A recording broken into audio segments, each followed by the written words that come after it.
لمحة ونفس عدد ما وسعه علم الله. اللهم صل وسلم وبارك على سيدنا محمد وعلى آله وصحبه في كل لمحة ونفس عدد ما وسعه علم الله. اللهم صل وسلم وبارك على سيدنا محمد وعلى آله وصحبه في كل لمحة ونفس عدد ما وسعه علم الله. بسم الله ما شاء الله، بسم الله ما شاء الله، بسم الله ما شاء الله، وما لم يشاء لم يكن. لا حول ولا قوة إلا بالله العلي العظيم. لا حول ولا قوة إلا بالله العلي العظيم. لا حول ولا قوة إلا بالله العلي العظيم. اللهم ارحمنا بالقرآن واجعله لنا إماما ونورا وهدى ورحمة. اللهم ذكرنا منه ما نسينا، علمنا منه ما جهلنا، وارزقنا تلاوته آناء الليل وأطراف النهار، واجعله لنا حجة يا رب العالمين. اللهم افتح لنا فتوح العارفين، وارزقنا فهم النبيين، واجعلنا من عبادك الصالحين والمتقين يا رب العالمين. بسم الله الرحمن الرحيم. قال مصنف رحمه الله تعالى: نفعنا الله بعلومه وبكتابه في الدارين، اللهم آمين يا رب العالمين. وبعد قال، ketiga, katanya lagi. Wa ba'du qala, katanya lagi, aku takut kerana bimbang akan manisnya kedua-duanya itu daripada Allah Subhanahu wa taala.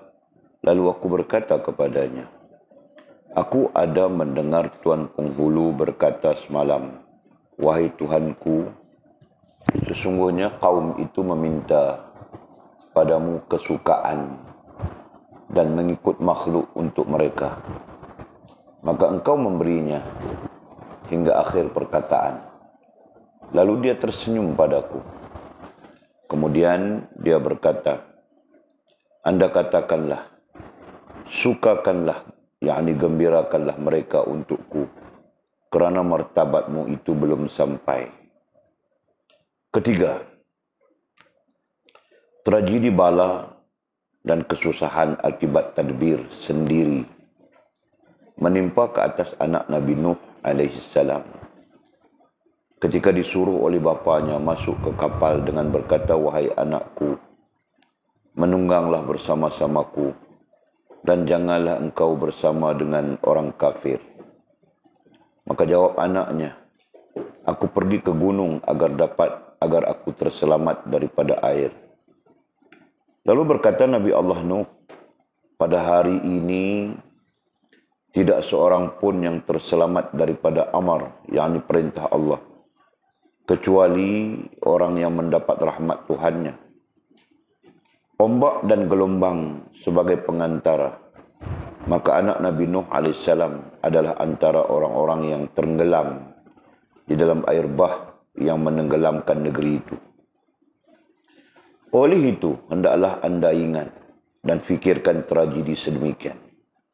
Apabila anda ditimpa ombak qadar dan qada Allah Subhanahu wa taala, janganlah anda kembali ke gunung akal yang bagus, tetapi berpeganglah anda dengan Allah Subhanahu wa taala dan bertawakal kepadanya.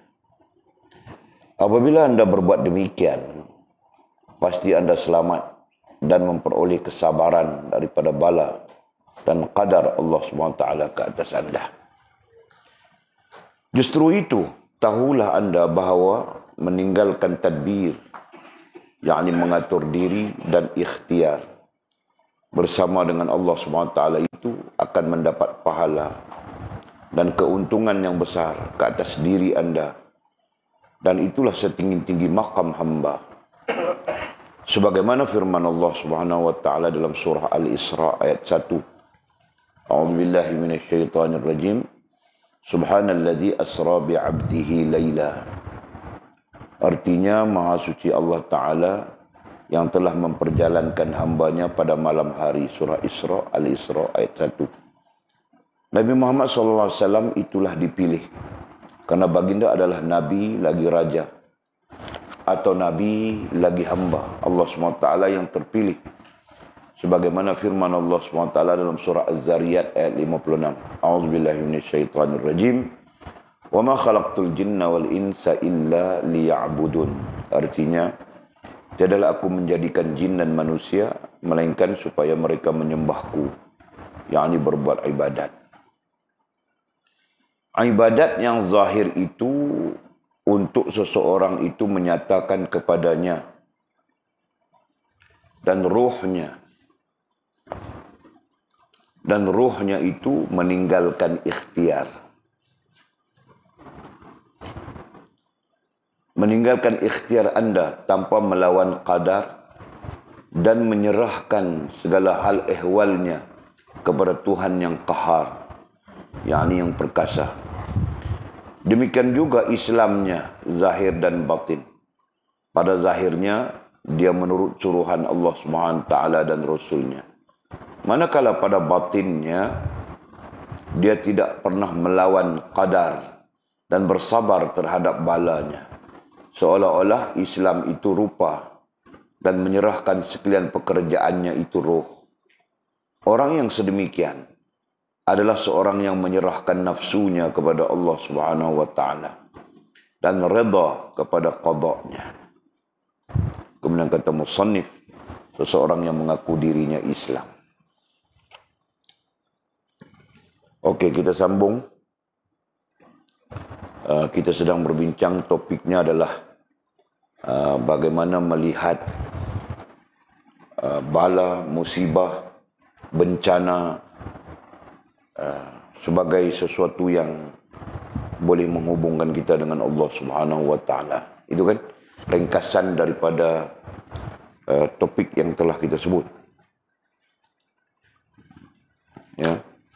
Ataupun boleh saja kita sebut sisi pandang, ya, sisi pandang melihat sisi pandang bala, musibah, bencana, ya, adalah sesuatu yang menghubungkan kita dengan Allah Subhanahu wa taala.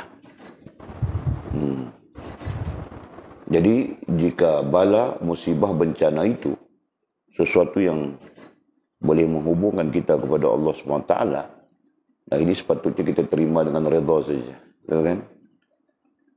Terima dengan redha, betul. Karena dia menghubungkan kita dengan Allah. Jadi apabila kita terima dengan redha, nah jadi kita mempunyai peluang untuk berhubungan dengan Allah Subhanahu wa taala, ya. Nah itu yang kita sedang belajar. Okey, tadi kita sambung, ada sedikit penceritaan di sana sebenarnya.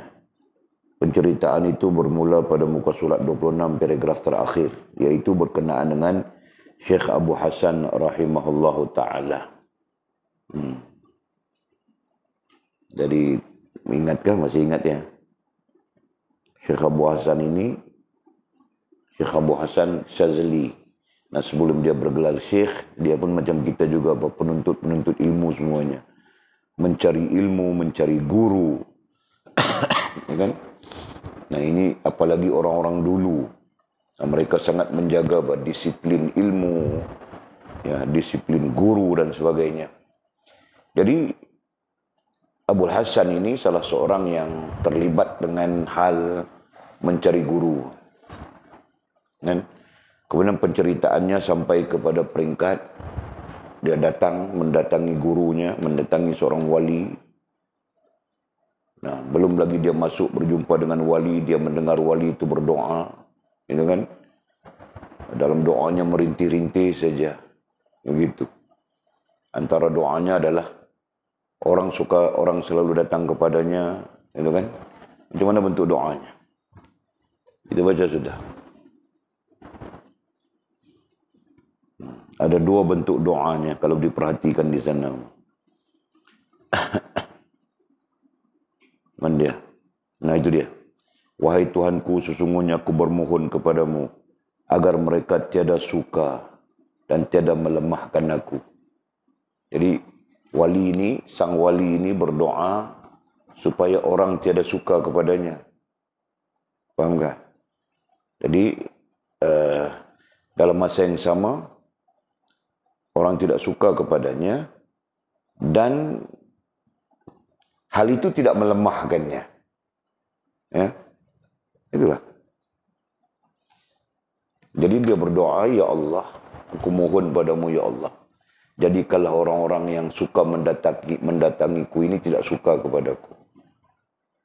Dan hal mereka tidak suka kepadaku itu tidak melemahkan aku. Faham tak? Ya. Boleh faham tak ayatnya? Nah, kamu orang ni ayat macam itu. Ayat cinta kamu orang pandai faham. Ayat macam itu susah mau faham. Itulah dia. Orang suruh mengaji, cinta di kandang kambing. Nah, itulah.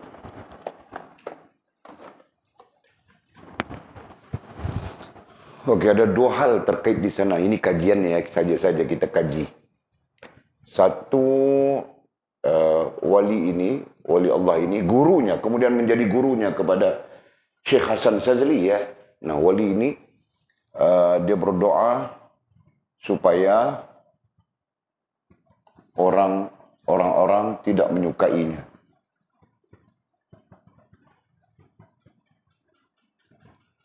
Nah, itu pertama. Yang kedua, dalam doanya juga, apabila orang tidak menyukainya, hal itu tidak melemahkan. Itu ayatnya. Melemahkannya. Nah, jadi ada apa ya? Di sana ada keunikan, paham tak? Apa keunikannya? Unik yang pertama, dia berdoa, dia minta supaya orang tidak suka. Orang tidak suka kepada dia.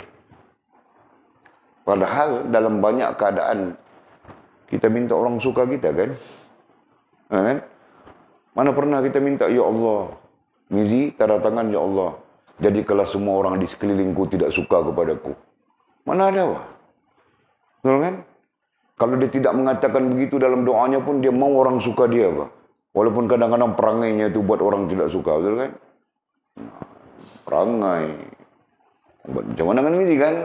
Nah, semula jadi. Nah, nanti berujar begitu buat dia. Paham tak? Nah, yang kedua, unik yang kedua adalah dalam hal orang tidak menyukainya itu, hal itu tidak melemahkannya. Dia minta supaya itu tidak melemahkannya. Nah, ini mungkin ya, nanti dalam dialognya dengan Abul Hasan Shazali, dia mengatakan kau tidak akan faham maksudku. Seolah-olahnya begitu nanti. Tapi tetap dua hal ini adalah unik. Mana ada orang minta macam itu. Kecuali ada halnya. Ya. Hal, nah berarti apabila kita menyebut hal, berarti perkembangan hal. Ada perkembangan hal, berarti ada perkembangan makam. Nah itu. Nah orang yang berada di makam-makam rohaniah sudah.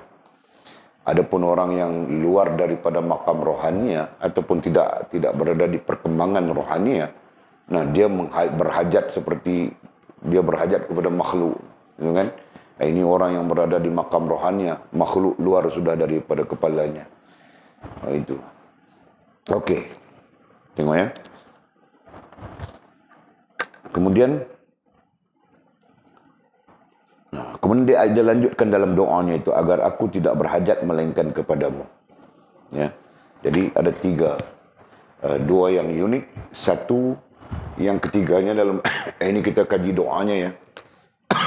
Doa gurunya Hasan Shazali. Nah, yang ketiganya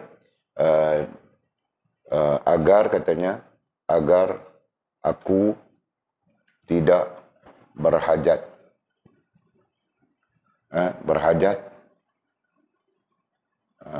kepada yang lain. kepada makhluk. Selain Allah. Nah, jadi seolah-olah dia mau begini kerana dia mau yang ini, seolah-olahnya begitu. Nah, dia mau apa? Kalau kita sebut dia mau menghapuskan rasa dan perasaan berhajat kepada makhluk. Itu boleh faham kah? Dia mau membersihkan akalnya dan hatinya daripada sebarang bentuk rasa, sebarang bentuk perasaan berhajat kepada makhluk. Jelas ya? Jadi kemudian Abul Hasan datang, dia berjumpa dengan wali tersebut. Nah, kemudian dia berkata kepada wali tersebut, bagaimana keadaan tuan? Nah, itu pertanyaannya. Jadi pertanyaan bukan sekadar itu ya, tapi ini terjemahannya. Nah, sudah tentu pertanyaannya itu ilmiah gitu. Jadi bukan sekadar bagaimana keadaan tuan. Nah, kalau kita keadaan itu mungkin sihat sakit, tapi ini lebih daripada itu. Nah, ketika dia bertanya, wahai penghulu, ya Sayyidi, bagaimana keadaan tuan? Jawabnya, aku telah mengadu kepada Allah Subhanahu wa taala sejak aku redha menyerahkan diri kepadanya. Sebagaimana anda, sebagaimana kamu, yakni Hasan Shazali, mengadukan panasnya tadbir dan ikhtiar kamu sendiri. Nah, di sini ada dua pengajaran. Jawapan daripada waliullah ini kepada Syekh Abu Hasan Shazali. Nah, ada apa ya? Ada dua pengajaran. Pertama, mengadu kepada Allah Subhanahu wa taala sejak aku redha. Sejak aku redha, ai menyerahkan diri kepadanya. Jadi pertama menyerah diri. Kan? Nah, itu. Jadi dhabitkan di sana nombor 1 supaya kita dapat mengkaji. Jadi jawapan gurunya atau wali Allah ini kepada Syekh Abu Hasan katanya, sejak aku redha, sejak aku menyerahkan diriku kepada Allah, aku mengadu kepada Allah saja. Faham tak? Nah, oleh pendekkan ayatnya. Jadi bahasa mudah, kalau kita menyerah diri kita kepada Allah, kita sepatutnya mengadu kepada Allah, bukan mengadu kepada makhluk. Kan? Berhajat kepada Allah, bukan berhajat kepada makhluk. Kan? Nah, nanti apabila kita sebut berhajat, kita belajar sudah itu. Jasmaniahnya sama saja. Betul. Jasmaniahnya bekerja, bertindak sama saja. Tapi rasa dan perasaan itu yang berbeza. Betul kan? Nah, artinya rasa dan perasaan diikat, ditambat, diikat, ditambat, bergantung dengan Allah SWT. Sedang jasmaniah kita bertindak sama saja seperti orang lain. Paham tak? Paham gitu? Ya. Kau jika tiada duit, kau minta dengan siapa? Melainkan ayahmu kan? Kau mau pakai duit. Nah, ketika itu kau minta kepada ayahmu, betul? Nah, jasmaniahnya sama saja. Tapi rohaniahmu, siapa yang memberikan rezeki? Allah Subhanahu wa taala. Paham tak? Nah, itu maksudnya. Ya.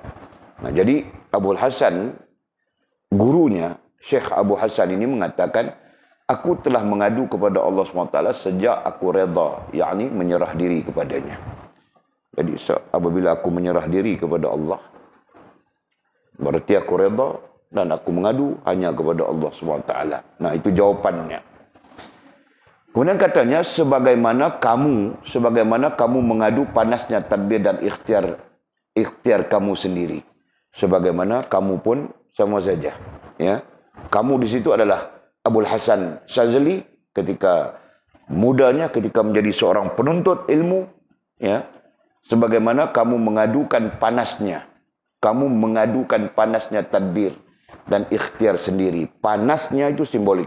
Panasnya itu majaz. Apa panasnya? Panasnya itu adalah resah, gelisah, payah, susah.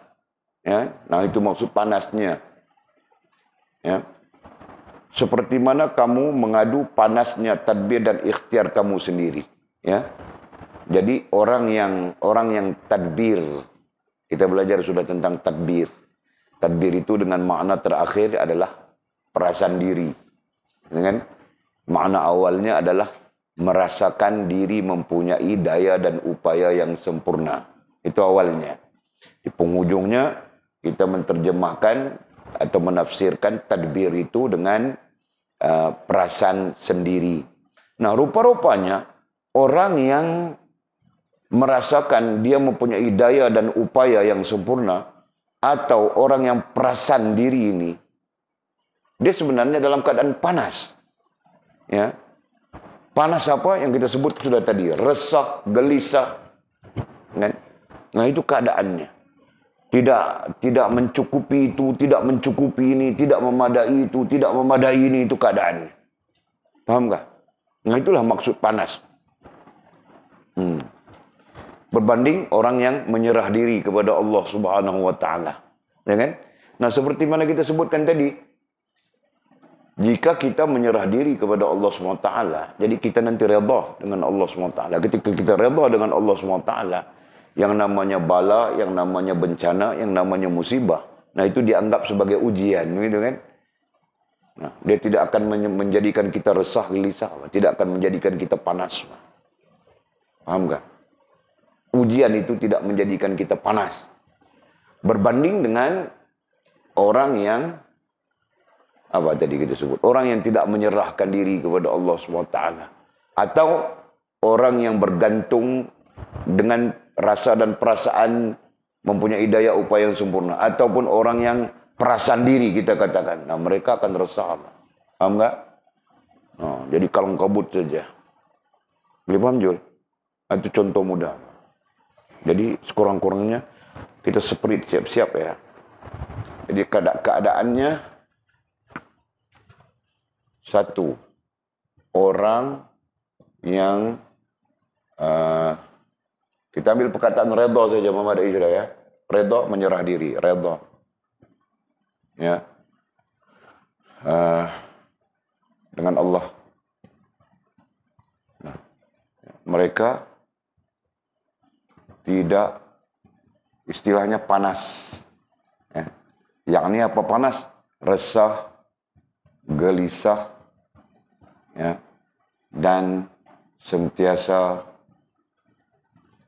tidak tenang. Nah, gitu.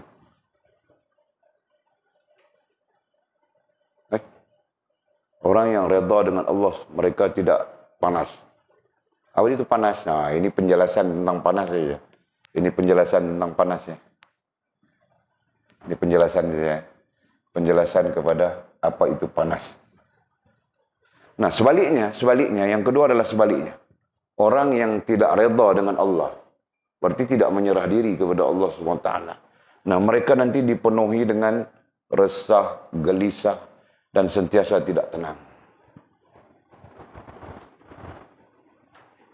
Nah, boleh ringkas saja, kau mau buat ayat, kau buat bang.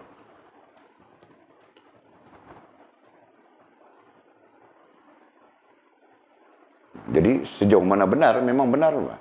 Kenapa? Karena orang yang redha dengan Allah Subhanahu wa taala, ya, ketika ditimpa musibah, nah mereka mengembalikan kepada Allah. Ini ujian. Allah menguji kita, kita perlu berteguh dan sebagainya, gitu kan? Nah, ketika itu aman, damai, tenang saja. Berbanding orang yang tidak menyerahkan diri kepada Allah SWT. Resah, gelisah. Sebab dia bergantung dengan daya dan upaya dirinya. Dia merasakan dirinya mempunyai daya dan upaya yang sempurna. Justru dia boleh membina, membuat sendiri, ya, ketenangan dan sebagainya. Padahal dia tidak mampu juga kan? Begitu. Oke.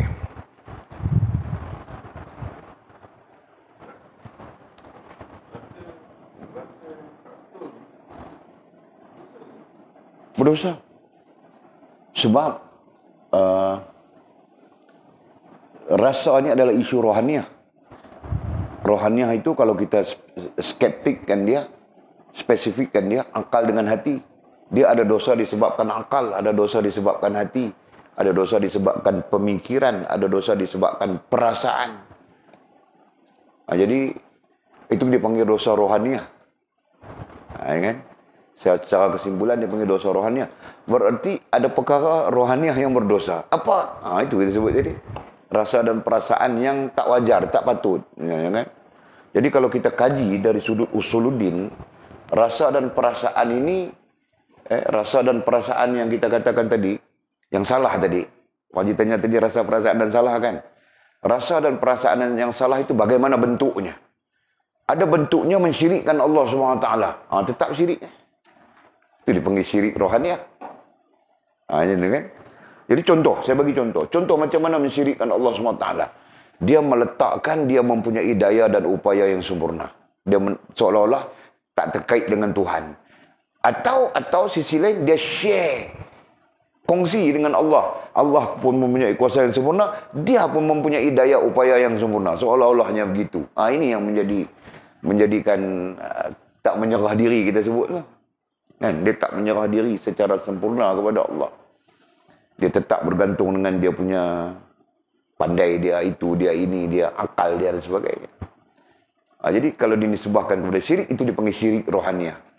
Hanya itulah. Boleh clear? Alhamdulillah. Okey.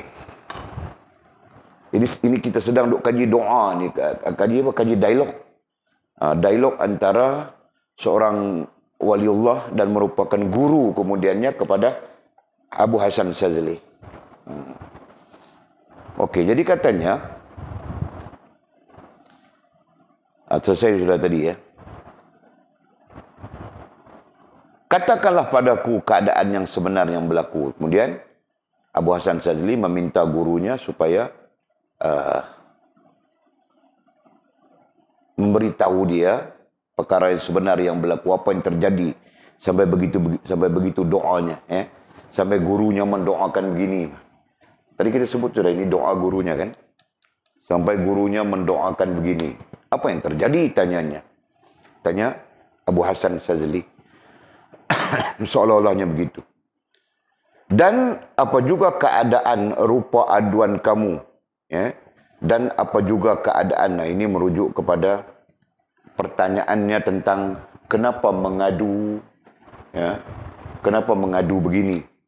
Tadi kita sebut tentang doa, kenapa berdoa begini, kenapa mengadu begini. Itu yang ditanya oleh Hasan Syazali.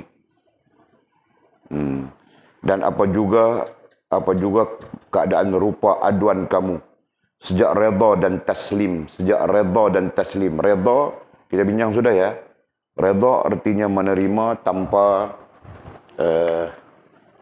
ada rasa tidak puas hati, itu bahasa mudah. Taslim artinya menyerah diri. Aslim, taslam, itu sama saja. Itu pada memaknakan orang yang menerima Allah SWT sebagai Tuhan. Ya. Okey. Kemudian katanya, tiadalah aku faham. Kata Abu Hasan, kata Syekh Abu Hasan, katanya aku tidak faham. Kenapa Tuhan berdoa begitu? Apa yang berlaku sebenarnya? Jadi seolah-olah begitu maksudnya. Jelas ya? Nah, habis itu mau sambung yang baru tadi. Nah, ketika pertanyaan itu dilontarkan kepada guru tersebut, nah, ada lagi, katanya lagi.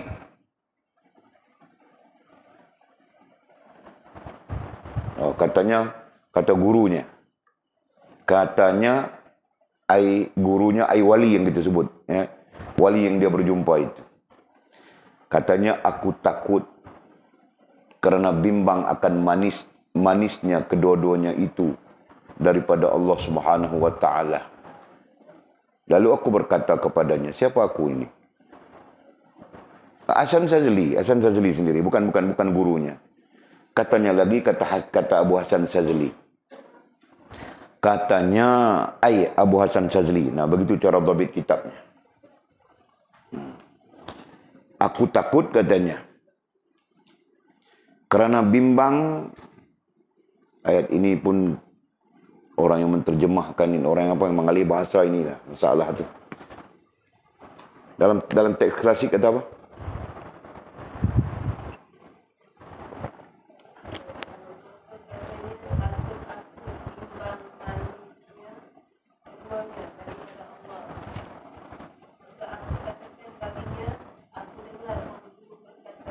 Okey. Okey. Jadi kata Hasan Shazali, lanjutan daripada perkataan terakhirnya, tiadalah aku faham, berarti dia tidak faham. Kenapa gurunya, kemudian menjadi gurunya, waliullah ini berdoa begitu. Ya? Jadi dia mengatakan dia tidak faham. Kemudian dia melanjutkan perkataan. Aku takut, ini ayatnya sekali saja, berdasarkan teks klasik tadi. Dia bimbang dan takut akan manis kedua-duanya itu daripada Allah SWT. Berarti manis kedua-duanya itu ini ya. Maksud manis di situ dengan makna, kalau kita sebut dalam bahasa mudah, ini kan syok lah, syok. Kalau kita sebut dalam bahasa mudah, ini bagus, syok. Betul kan? Faham tak? Orang suka kita syok kan? Faham tak? Nah. Jadi itu maksud manis. Jadi bukan manis gula, bukan manis buah. Jadi dia mau menyatakan syok. Begitu. Dia mau menyatakan akan manis kedua-duanya itu daripada Allah SWT. Jadi katanya orang suka pun daripada Allah. Itu kan? Faham tak? Nah, orang tidak suka pun daripada Allah SWT. Itu maksudnya. Jadi apabila dia kaitkan dengan perkataan bimbang, takut dan bimbang. Nah, dalam arti kata yang mudah, aku takut suka itu nanti walaupun daripada Allah menyebabkan aku yang rosak.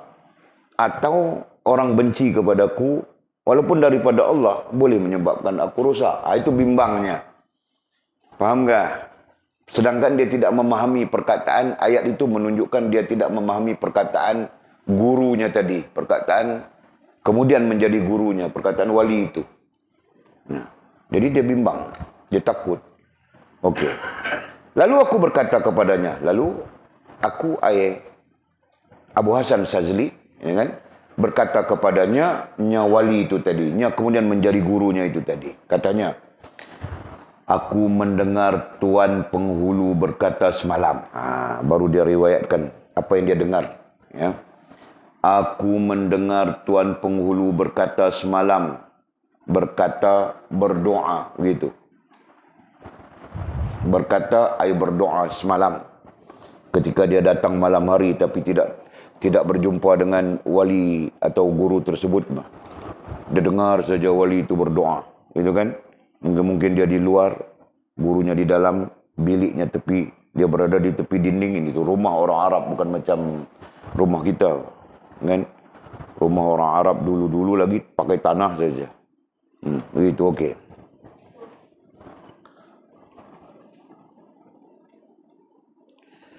Aku mendengar Tuan Penghulu. Tuan Penghulu itu gurunya ya. Tuan Penghulu wali itu. Yang kemudian menjadi gurunya. Berkata semalam. Apa katanya? Wahai Tuhanku. Nah, dia meriwayatkan. Dia menceritakan semula apa yang dia dengar. Dari gurunya semalam. Ketika dia berada di luar ya. Bukan masuk ke dalam. Okey. Wahai Tuhanku katanya. Sesungguhnya kaum itu meminta padamu kesukaan. Dan mengikut makhluk untuk mereka. Dia dengar begitu. Dia dengar sang guru itu, sang wali itu berdoa begitu. Sesungguhnya kaum itu meminta padamu kesukaan. Dan, bukan don ya. Inilah penulis, pengalih tulisan. Dan mengikut makhluk untuk mereka. Maka engkau memberinya hingga akhir perkataan. Jadi dia menyebutkan perkataan wali itu juga. Ya. Hingga akhir perkataan berarti sehingga habis apa yang disebutkan oleh wali pada malam dia berdoa itu. Kan? Wahai Tuhanku, dia minta begitu. Sungguhnya kaum itu meminta padamu kesukaan. Dan mengikut makhluk untuk mereka. Bahasa mudahnya, mereka meminta sesuatu yang mereka suka. Dalam masa yang sama, ya, mereka mencari dan mentaati makhluk. Faham tak? Dalam masa yang sama, mereka apa? Mereka cenderung kepada makhluk. Minta daripada Tuhan sesuatu yang mereka suka. Tetapi mereka cenderung kepada makhluk. Boleh faham ke ayatnya begitu? Macam kita juga kan?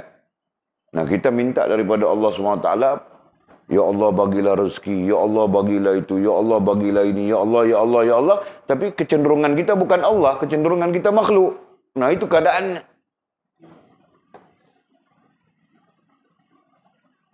Nah, bagaimana bentuk kecenderungan makhluk? Tidak menyerah diri kepada Allah Subhanahu wa taala. Kan? Nah, itulah bentuk kecenderungan kepada makhluk. Nak mau daripada Allah, minta kepada Allah, itu ini semuanya kita minta daripada Allah. Tapi kecenderungan kita tidak kepada Allah Subhanahu wa taala. Nah, itu maksudnya. Mana mungkin begitu kah? Sepatutnya kecenderungan kita adalah Allah Subhanahu wa taala dan kita menyerah diri kepada Allah Subhanahu wa taala. Begitu kan? Nah, jadi paham sudah kita teks itu. Nah, itulah maksud teks. Wahai Tuhanku, sesungguhnya kaum itu meminta padamu kesukaan. Kaum itu, nah mungkin orang lain, ya. Nah mungkin kita saja, kita yang belajar tentang ini kan. Kita minta kepada Allah SWT kesukaan. Kita mau suka dalam soal rezeki, melimpah ruah. Kita mau suka dalam soal makanan, soal pakaian, soal tempat tinggal, soal itu, soal ini. Semuanya kita minta, kita mau yang kita suka, mau yang syok, mau yang memuaskan hati kita. Tetapi kecenderungan kita tidak kepada Allah SWT, kepada makhluk juga. Paham tak? Nah itu. Jadi sepatutnya kita cenderung kepada Allah. Karena Allah lah yang memberikan apa yang kita hajat dulu kan. Nah kalau kita sebutkan dalam bahasa yang mudah, kita berhajat kepada kebahagiaan. Semua orang berhajat kepada bahagia, apa? Tahukah? Nah, Allah yang memberikan bahagia, bukan kita boleh bagi bahagia, apa? Yang istri ya berhajat kepada suami, supaya suami memberikan dia kebahagiaan. Padahal bahagian daripada Allah. Suami tidak boleh memberi bahagia, betul kan? Sama saja, si istri pun, si suami pun sama saja mengharapkan istri membahagiakan dia. Padahal istri pun tidak boleh memberi kebahagiaan.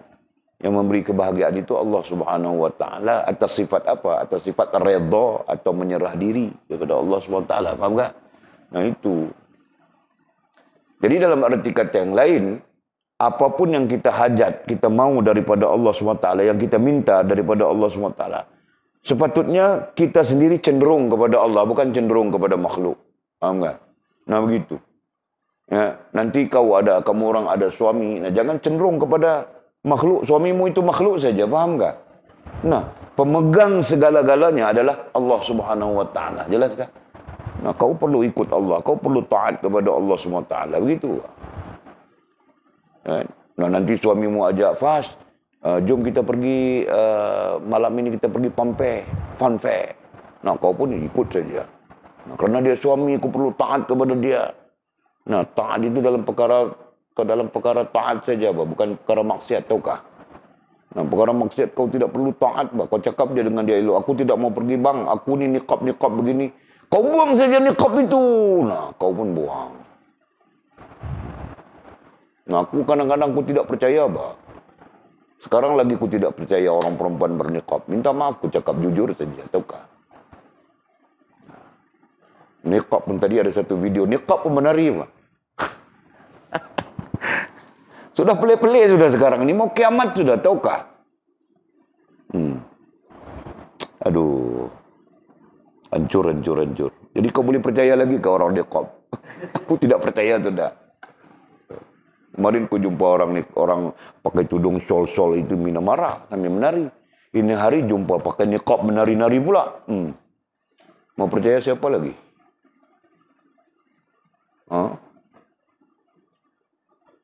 Mau percaya siapa lagi sekarang? Aku hanya percaya orang yang ku didik, ku asuh, itu ku percaya. Luar daripada yang ku didik, ku asuh, ku tidak percaya lagi. Siapapun, tahu tak? Hancur sudah.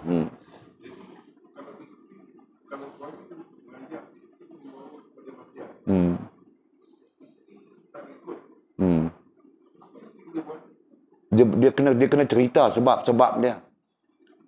Dia ada metod dakwah seorang isteri kepada suami. Dia dalam fik dakwah. Jadi dia kena abang. Contohnya beginilah. Darling, I tak boleh ikut you. Benda yang you nak buat ni, benda maksiat.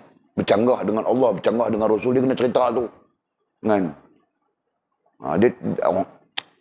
Teknikalnya adalah orang perempuan ni Allah Ta'ala bagi dia punya apa dia panggil dia punya ayat dia tu boleh rebah orang lelaki-lelaki ni. Tapi kadang-kadang dia pun nak cengih tu yang jadi masalah.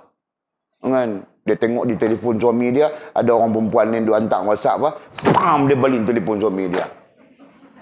Bini saya macam tu. Untung macam mana? Lepas tu nak suruh kita dengar. Tak ada siapa lelaki nak dengar. Kan? Ya. Cuba mereka menggunakan pendekatan mereka sebagai seorang wanita. Habis hancur orang lelaki rebah dengan orang perempuan. Faham ke Mizi? Ni aku cerita ini. Kau pakai lebay, Mizi, aku mau menikah dengan kau. Nah, kau pun tidak mau kan? Bang Mizi. Nah, itu yang buat kau rebah, betul kan? Cair kan? Nah, sama saja dalam keadaan apapun orang perempuan. Tahukah? Jangan kita bercakap dengan suami kita macam itu. Nah, jadi macam mana? Darling, kita kena macam ni. Ini hukum Allah. Cair dia.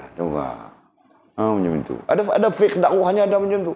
Tentang bagaimana seorang isteri bercakap dengan suami. Suami kira nak buat maksiatnya, kira nak merapu ya.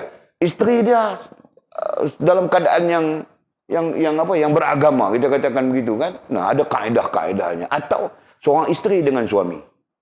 Seorang suami dengan isteri. Suami memahami agama, memahami perkara yang perlu dilakukan dalam hal agama. Isteri tak faham, pun ada kaedah dia. Begitu. Cuma dalam hal itu suami dia mempunyai hak. Dia boleh dalam arti kata yang mudahnya, this is Allah Subhanahu wa taala rule soalannya. Ini adalah rule daripada Allah. Ini adalah rule daripada Nabi. This is my rule too. Contohnya, dia boleh begitu. Dalam konteks menegaskan. Itu saja kaedahnya. Ini memang ada metod. Tapi kadang-kadang saya biasalah orang mengadu kat saya kan. Macam mana dia mengadu? Dia nak mengajak isteri dia suruh tutup aurat. Isteri dia tak willing untuk tutup aurat. Tak bersedia. Jadi saya mengaji Ustaz, saya dengar kuliah dan saya dah faham. Jadi saya balik ke rumah, saya ajak isteri saya supaya tutup aurat. Dia tak mau tutup aurat. Setakat ni dia kata dekat setahun dah. Saya duk tunggu, duk cakap supaya dia, isteri dia tak bersedia. Isteri kata pakaian tutup aurat ni untuk orang tua-tua. Isteri dia sebut begitu. Jadi apa yang saya perlu buat Ustaz? Dia tanya saya begitu. Jadi kita jawab macam mana? Kita jawab, dia ada kaedah lah. Kalau hang meyakini bahawa isteri hang akan berubah, silakan. Kan? Tapi kalau hang tak tahu dia nak berubah, tak berubah. Dalam arti kata yang lain, hang duk menanggung dosa, beban dosa itu. Dia ada kaedah. Hang tinggal dia. Memang ada kaedah buat. Memang ada kaedah tu. Kan? Macam mana meninggalkan dia? Ada tiga kaedah. Satu, meninggalkan ketiduran. Itu. Apa maksud meninggalkan ketiduran? Maksudnya kita belah pergi mana-mana mengai ke camping lautan ke. Itu kan. Buat tak tahu ya. Boleh satu kaedah. Tapi maksud meninggalkan ketiduran itu lebih kepada dia tidur di situ, kita tidur di tempat lain. Tapi dalam satu rumah. Satu. Yang kedua, meninggalkan dia lah. Meninggalkan dia dengan makna kita pergi jauh daripada dia. Dan yang ketiga, meninggalkan dia dengan talak. Sebab itulah hikmahnya talak itu ada 1, 2, 3. Salah satu hikmah dia adalah untuk memberi pengajaran. Sebab itu sisi lain dikatakan talak itu bukan dendam. Talak itu adalah pengajaran. Kan? Jadi itu kaedah. Hang tak mau ikut juga. Kok ni payah. Tinggal awak. Dia pun talak isteri. Adalah macam tu. Kaedah itu sebenarnya satu kaedah, satu metod. Dengan syarat dia meyakini bahawa tak ada cara lain lah. Cakap tak lepas. Dia memang ada orang perempuan cakap tak lepas. Ada isteri-isteri yang suami cakap dia tidak mau dengar. Dia lebih senang mendengar rakan-rakannya. Tahu tak? Banyak kes macam tu. Dia lebih senang rakan-rakannya, kawan-kawannya. Ini dia mendayuskan suaminya secara tidak sedar. Tahu tak? Walid bukan jenis itu. Walid jenis, kau tidak mau dengar cakapku, silakan. Walid jenis itu. Sebab itu Walid boleh tinggal bini begitu saja. Ya, bini Walid yang keempat, Walid talak 3 terus. Tahu tak? Keringnya hatiku. Ya, sesuai dengan agamaku. Jadi jangan sampai ada bini-bini lain ku talak sampai begitu, tahu tak? Ha? Boleh faham macam kita sebut begitu? Kurang lebih lah, kurang lebih. Nanti kalau ada kesempatan, kita bincang fiqh dakwah pun bagus juga. Pasal kita berada dengan masyarakat, kita perlu mengajar masyarakat, kita perlu menyampaikan kepada masyarakat. Jadi fiqh dakwah itu satu seni untuk kita berdakwah. Baguslah. Okey, terus kita. Jadi itu ceritanya tadi ya.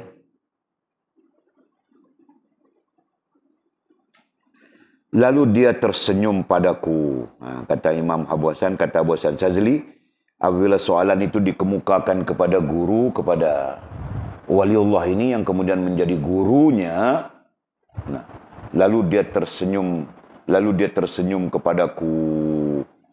Nah, guru itu, waliullah itu senyum saja kepada dia dengan soalan itu.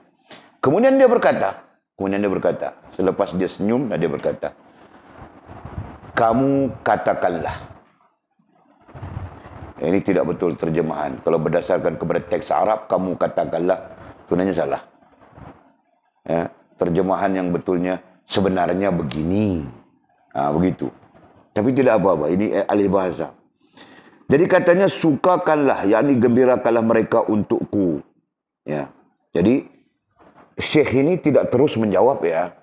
Syekh ini ataupun guru ini tidak terus menjawab soalan Imam Abu Hasan Shazali secara terus langsung. Tetapi dia jawab pendek saja. Kamu berdoa, kamu katakanlah, yakni berdoa. Kamu katakanlah, yakni berdoa. Sukakanlah, yakni gembirakanlah mereka untukku. Ya. Jadi dia seolah-olah mengatakan, kau jangan berdoa sepertiku, kau jangan minta seperti aku yang minta. Ya, nah minta seperti kau, minta seperti ini, seolahnya begitu. Ya, kau jangan berdoa seperti aku berdoa. Nah, kau berdoa seperti ini, seolah-olahnya dia mencadangkan kepada Abu Hasan Shazali. Jadi bagaimana? Sukakanlah, yakni gembirakanlah mereka untukku. Ya, sedangkan doanya sang guru itu tadi itu kan supaya mereka benci kepada dia, betul kan?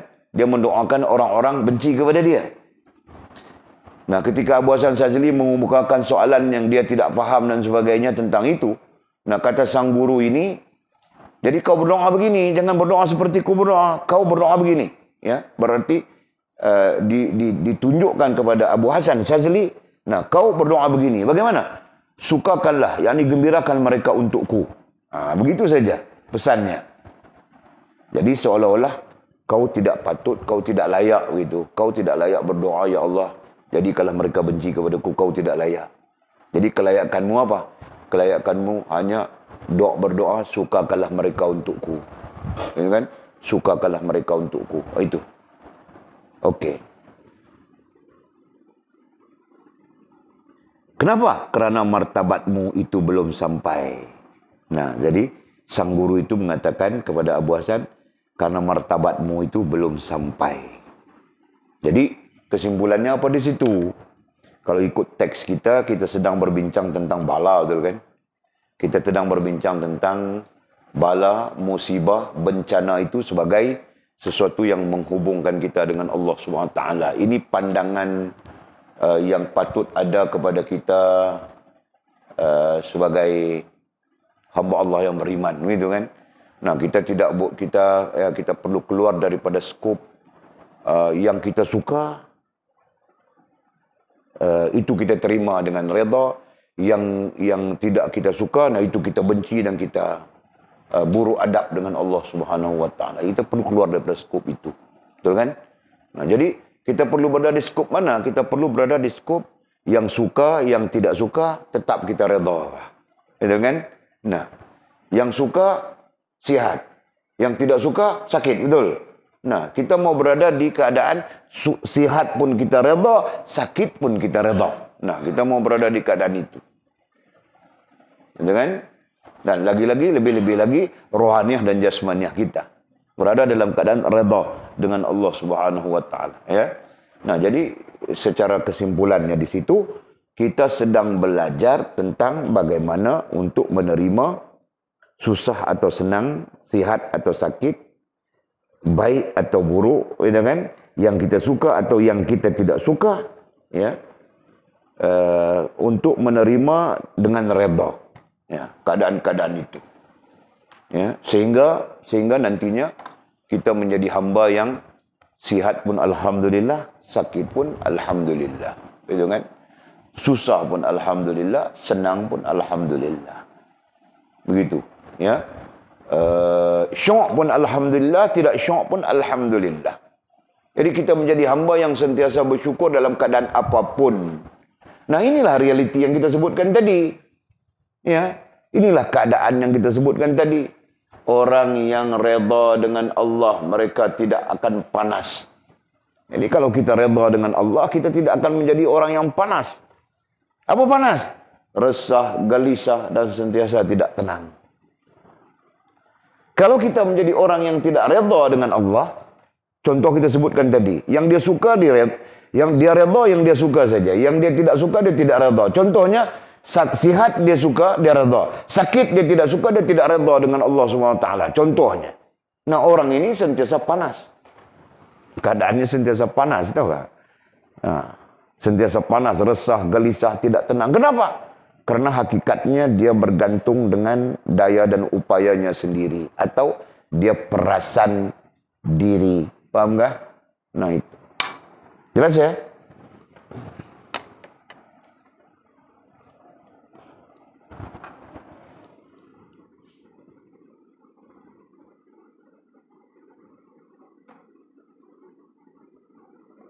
Oke.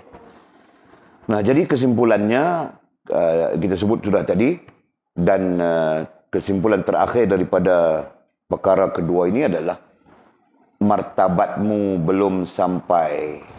Nah, martabat itu dalam konteks lain kita sebut maqam lah, ya.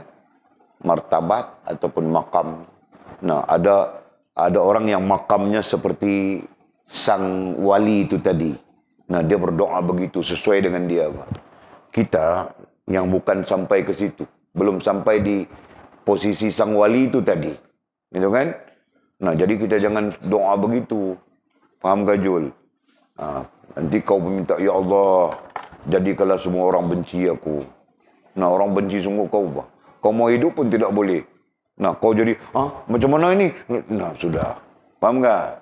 Nah, boleh paham gak? Nah, jadi martabat kita bagaimana? Keadaan kita bagaimana? Nah, keadaan kita dalam hal doa ini, doa begini saja. Sukakanlah, yakni gembirakanlah mereka untukku. Nah, cukup baik itu. Okey. Dan kita masuk kepada poin ketiga. Poin ketiga tentang dasarnya sama saja, tentang bagaimana ya untuk kita lihat, untuk kita tanggap bagaimana bala, musibah, bencana itu boleh menjadi penghubung di antara kita dengan Allah Subhanahu wa taala. Nah, itu. Okey. Jadi katanya tragedi bala dan kesusahan akibat tadbir diri sendiri. Akibat tadbir. Didatangkan dengan perkataan tadbir lagi, ya. Akibat tadbir diri sendiri. Tadbir sendiri katanya. Tadbir sendiri itu teksnya. Nah, itu terkait dengan yang kita sebutkan. Selalu saja kita sebut ini. Tadi pun kita sebut. merasakan diri mempunyai daya dan upaya yang sempurna, atau perasaan diri. Nah, itulah tadbir sendiri. Jadi ada bala yang menimpa, yang berlaku, ya, akibat daripada tadbir sendiri ini. Katanya menimpa ke atas anak Nabi Nuh alaihissalam. Nah, ini peristiwa besar dalam Al-Quran ini. Anaknya Nabi Nuh alaihissalam. Ini satu lagi tragedi atau satu lagi bentuk bala, bentuk musibah, bentuk bencana.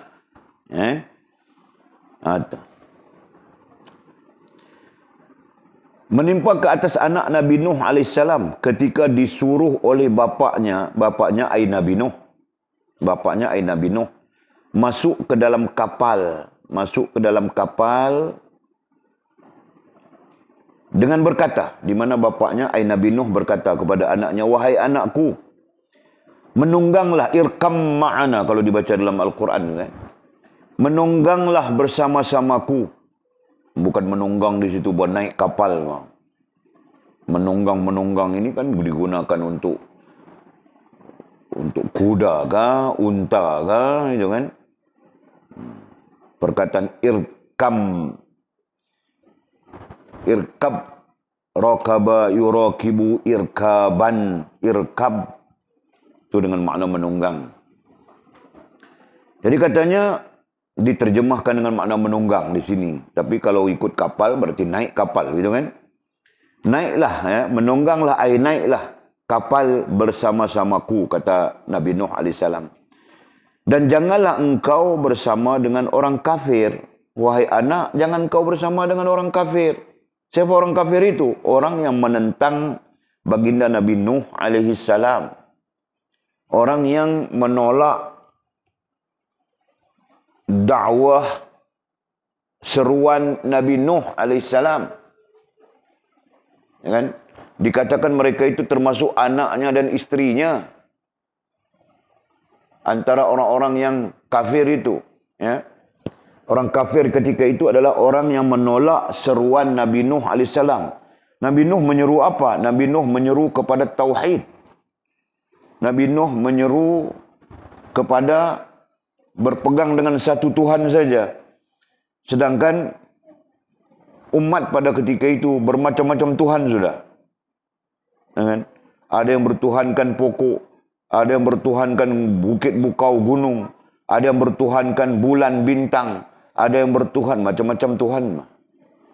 Wujud sudah ketika itu. Ya. Nah, ternyata anaknya Nabi Nuh alaihissalam bersama istrinya itu tidak mau mengikut baginda Nabi Nuh alaihissalam. Bahkan mereka bersama-sama dengan golongan-golongan kafirin. Dengan keyakinan mereka sendiri.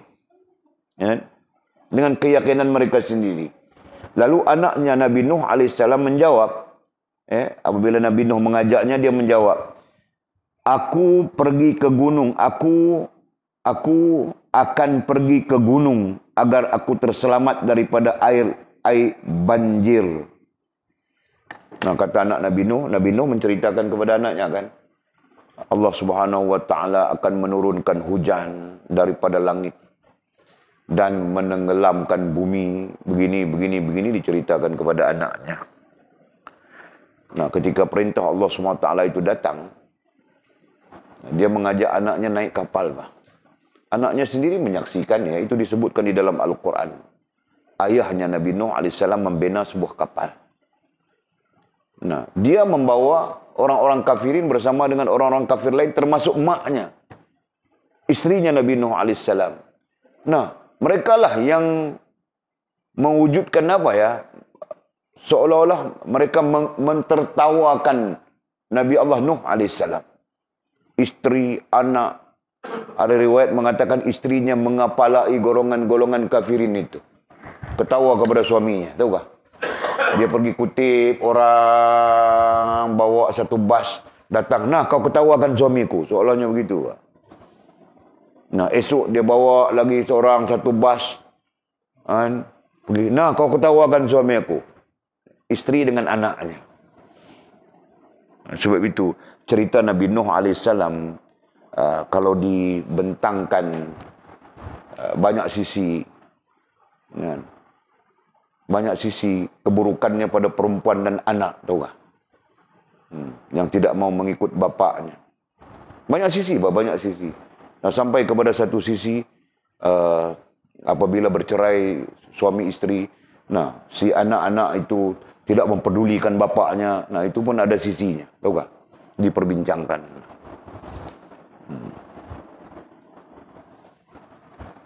Ya kan?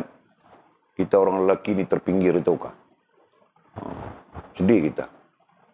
Sedih kah? Jangan sedih bah. Buat tidak heran saja. Tahu kah? Kita redha, tahu kah? Redha. Okey.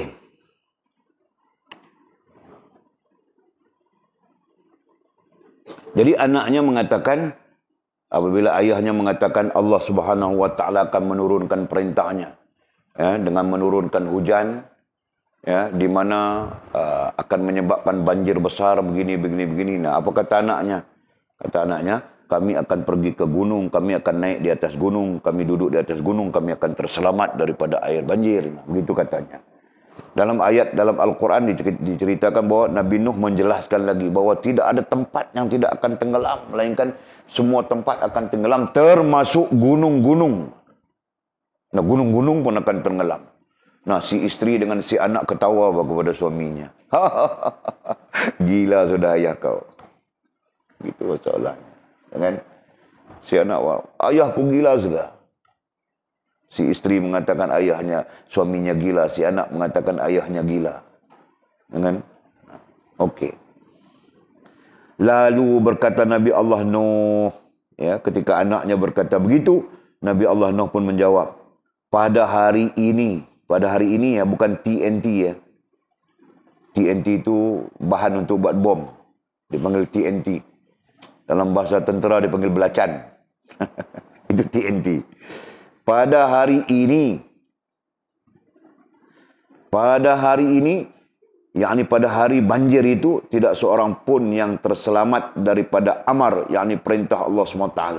Nah, Nabi Nuh mengingatkan, bukan saja kepada anaknya, bahkan kepada kaumnya ketika itu, termasuk istrinya.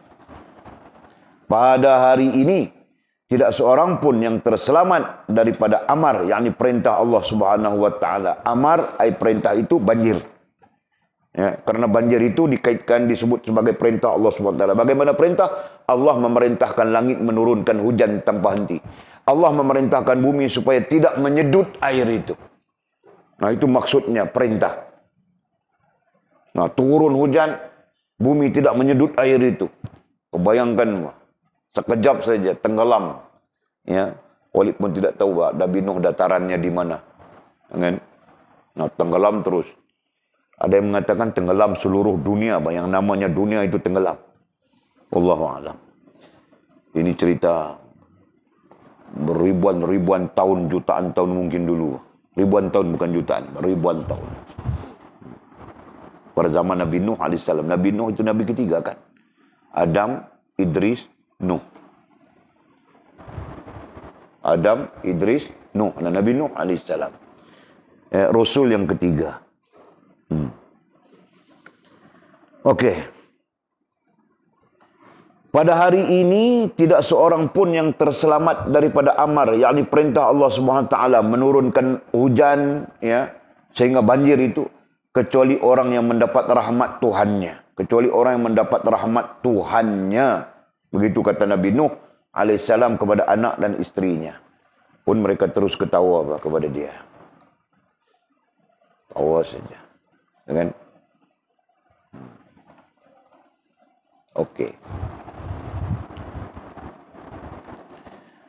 Ombak dan gelombang sebagai pengantara. Apa yang terjadi? Ombak dan gelombang sebagai pengantara. Nah, maksudnya apa? Maksud mudahnya adalah Allah mendatangkan hujan, air, dan dalam hujan dan air itu ada ombak, ada gelombang dan sebagainya. Nah itu sepatutnya menghubungkan. Siapa ya di peristiwa ini? Menghubungkan anak Nabi Nuh, istri Nabi Nuh, dan pengikut-pengikut kafirin ini sepatutnya menghubungkan mereka dengan Allah SWT. Atau dalam arti kata yang lain, sepatutnya bala bencana ini menghubungkan mereka dengan Allah SWT. Faham kah? Nah, tetapi kerana mereka lebih mentadbir diri sendiri, mereka lebih perasan diri sendiri, mereka lebih lebih merasakan mempunyai daya dan upaya, gitu kan, yang sempurna. Nah, akhirnya ombak dan gelombang sebagai pengantara, maka anak Nabi Nuh AS adalah antara orang-orang yang tenggelam di dalam air bah yang menenggelamkan negeri itu. Tidak tahu Walid nama negeri itu. Ya. Dalam Quran pun tidak menyebut nama negeri itu. Ya kan? Nah, menyebut tentang peristiwa saja, tentang kaum saja. Tidak disebutkan negeri Nabi Nuh yang Nabi Nuh AS tinggal. Nah, berarti apa?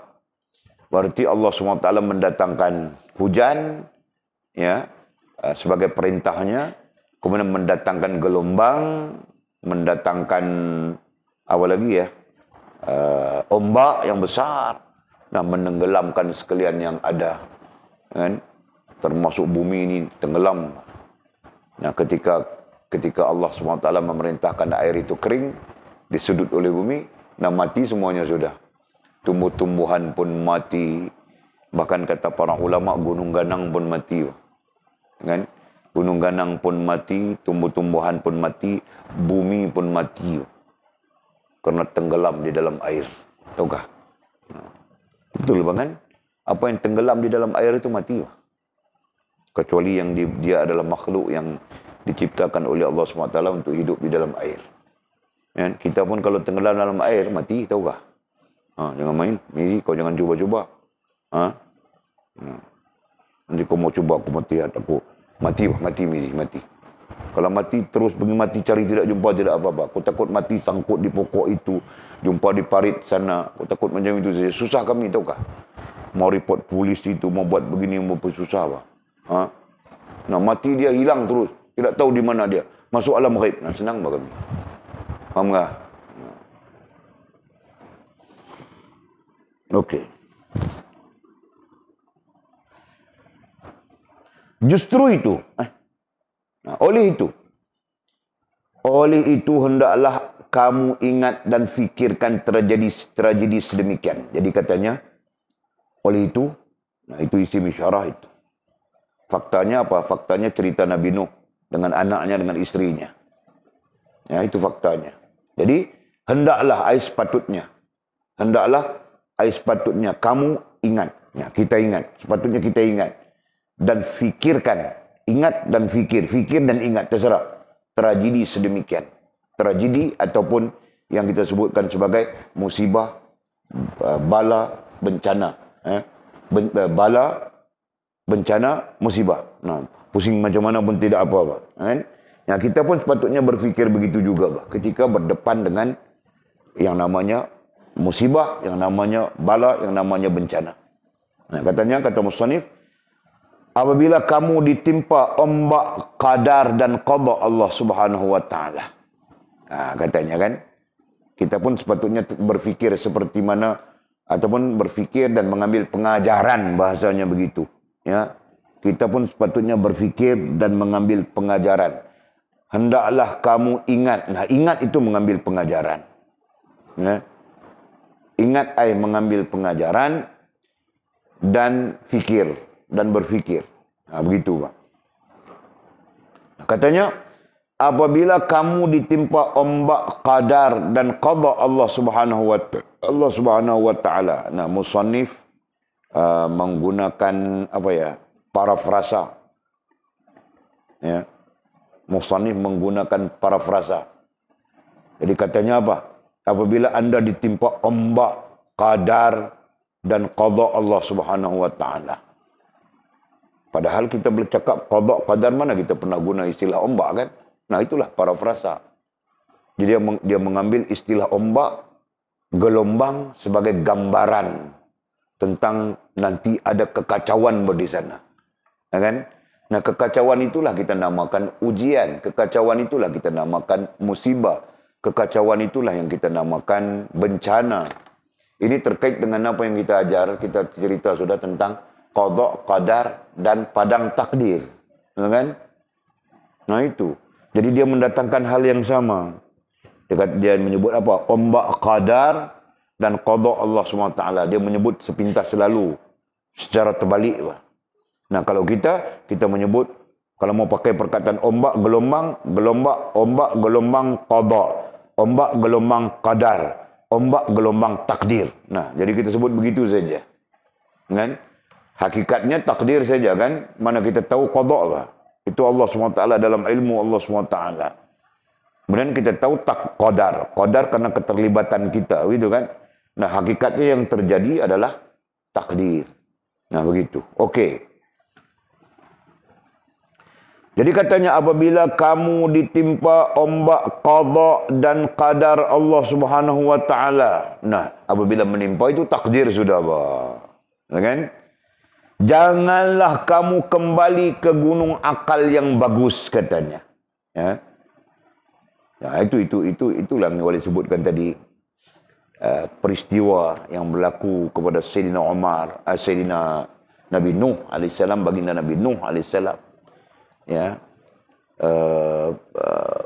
peristiwa ini menjadi pengajaran banyak sisi, ya, bukan sisi sirahnya saja, bukan sisi sejarahnya saja, bukan sisi kisahnya saja, tapi banyak sisi bagaimana sepatutnya anak, bagaimana sepatutnya istri, bagaimana. Nah itu memang ada perbincangannya, ya, apalagi kalau kita melihat dari sudut tafsir. Okey, boleh sebut sudah itu ya. Nah, sekarang kita lihat, kata musannif, apabila kamu ditimpa ombak qada, qadar, takdir, nah kita lanjutkan ketiga-tiganya sekalipun tidak apa-apa, ombak atau gelombang begitu, janganlah kamu kembali ke gunung akal. Jangan kita bergantung dengan akal kita, bah, itu maksudnya. Ya. Janganlah kamu kembali ke gunung akal, ini majaz semuanya. Jadi dirujukkan kepada anak si Nabi Nuh AS. Dia pakai akalnya, mau naik ke gunung. Kan? Anaknya Nabi Nuh, istrinya Nabi Nuh, ya, dan mereka-mereka yang mengingkari Nabi Nuh AS. Nah, mereka menggunakan logik akal mereka. Nah, jika banjir kami naik ke gunung. Mana mungkin banjir nanti sampai tenggelam gunung. Banjir mungkin di bawah-bawah ini saja, di sungai-sungai ini saja. Mana mungkin banjir tenggelam gunung. Dia pakai logik akal. Nah, itu maksudnya. Jadi, sama saja. Janganlah kamu kembali ke gunung akal yang bagus. Jangan kita pakai logik akal. Meskipun logik akal kita itu bagus. Nah, begitu. Ya, logik akal kan nampak macam betul semuanya. Betul kan? Jadi, dalam hal qada, qadar, takdir ini, kita tidak boleh pakai logik semata-mata, tahukah?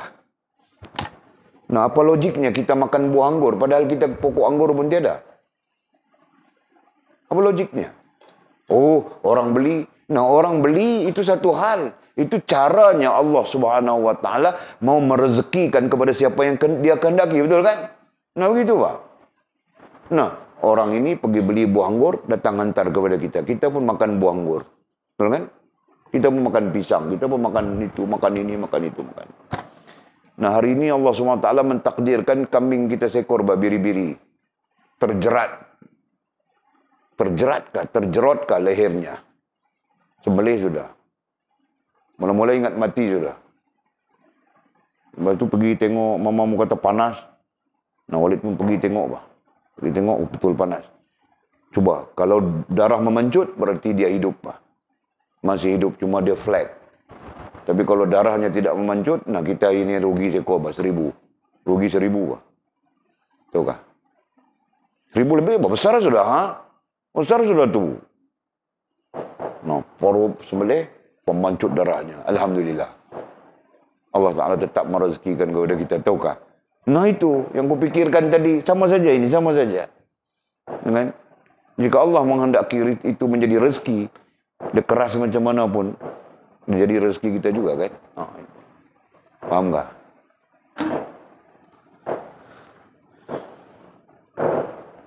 Ini raya apa ini?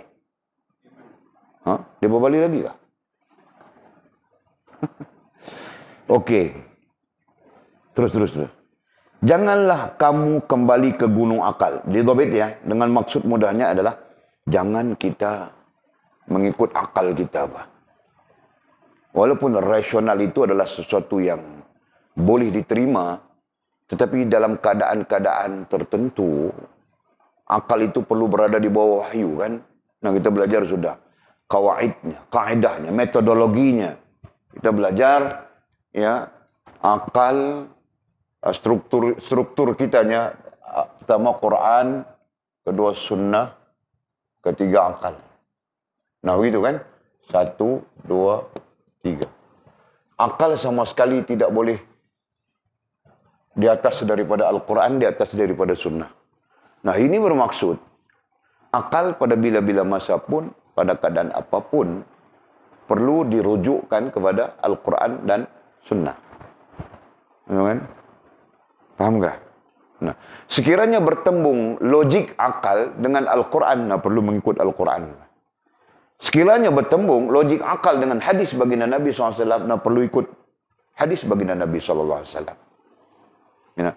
Akal itu diterima pada ketika-ketika tidak menyalahi Al-Quran dan tidak menyalahi hadis Nabi SAW. Nah, itu saja.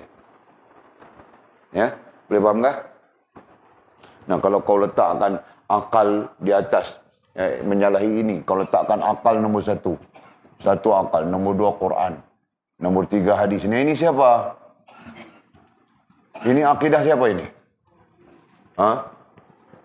Hush, jangan sebut Wahabi. Wahabi perbincangan lain, Wahabi pun macam-macam. Ini Mu'tazilah, kan? Nah, ini akidah Mu'tazilah yang meletakkan akal lebih tinggi daripada wahyu. Faham tak? Nah, itu. Daripada Mu'tazilah itu wujudlah sekularisme. Okey.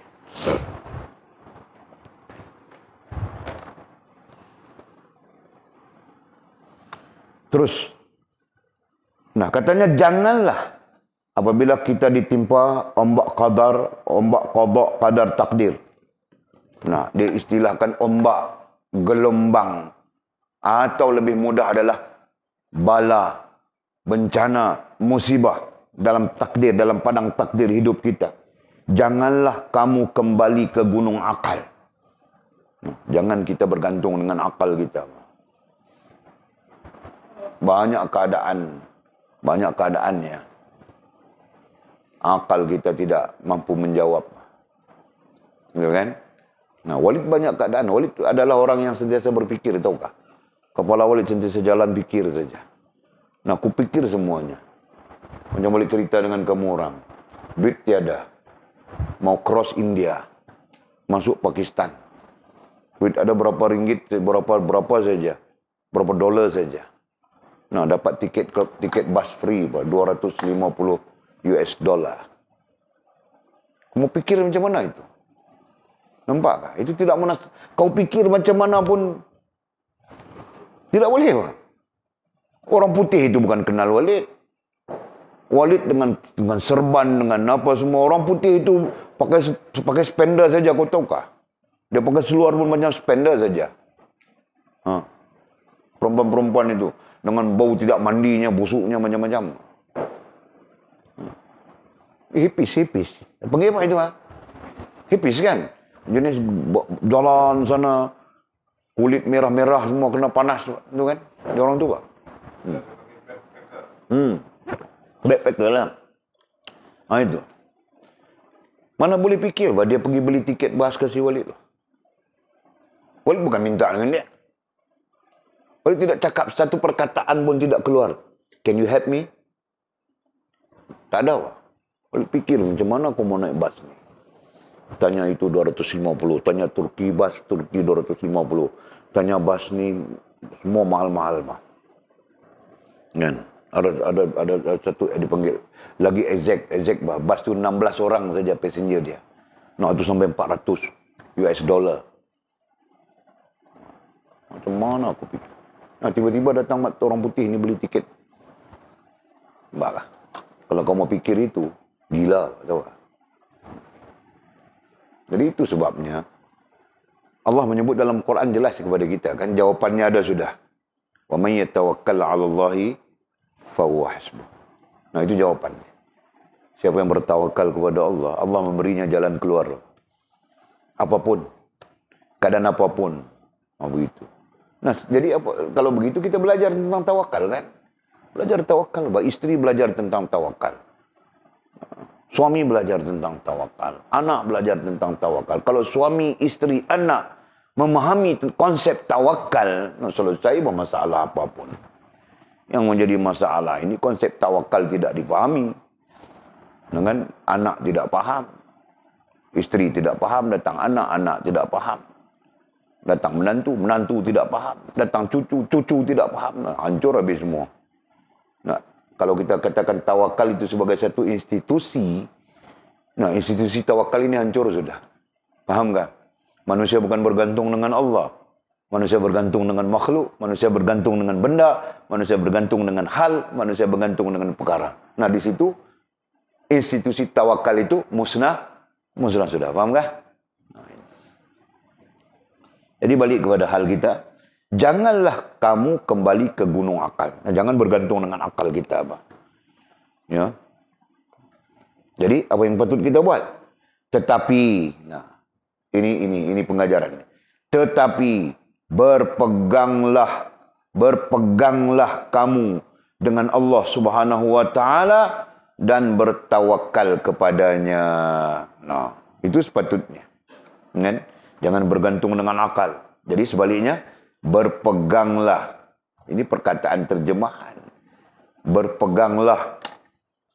Perkataan pegang terjemahan daripada apa, Mizi? Berpegang, pegang, pegangan. Terjemahan daripada apa? Dari istilah apa? I'tiqad. Dengan terjemahan daripada i'tiqad. Ataupun akidah, begitu kan. Nah, jadi dia dalam hal iman sebenarnya. Dia dalam hal yang terkait iman. Nah, jadi berpeganglah kamu dengan Allah Ta'ala. Berpegang akidah. Akidah itu kita belajar sudah ya. Akidah itu terjadi dengan simpulan, ikatan, tambatan, itu kan. Nah, terjadi begitu caranya. Nah, kalau di soal bagaimana terjadinya akidah, bukan terjadi, terbina, itu kan istilahnya. Nah, jadi salah satu bentuk pembinaan akidah itu adalah tambatan, ikatan, simpulan di hati kita, gitu kan. Nah, itu terkait tasdik dan sebagainya itu. Nah, belajar sudah semua orang. Oke. Katanya berpeganglah kamu dengan Allah Subhanahu wa taala. Nah, itu akidah. Dan bertawakal kepadanya, dan bertawakal kepadanya itu adab. Ya. Babitkan. Berpeganglah kamu dengan Allah Subhanahu wa taala. Nah, itu akidah. Jelas-jelas akidah. Perkataannya pun berpegang. Dan kita tafsir, kita hurai sudah tadi terkait dengan tasdiknya, terkait dengan akidahnya. Oke? Dan bertawakal kepadanya, nah itu adab. Jadi gabung akidah dengan adab. Ya. Nah, di sana tergabung akidah pegangan kita dengan adab yang betul. Ya kan? Nah, Allah SWT akan menyelesaikan masalah fik hidup kita. Itu dipanggil fik hidup kan?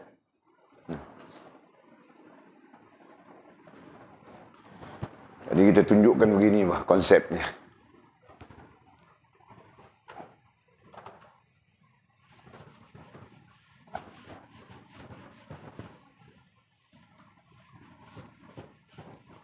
Okey. Akidah. Di sini adab. Nah, di sana berdasarkan kepada ayat itu akidah dan adab ya.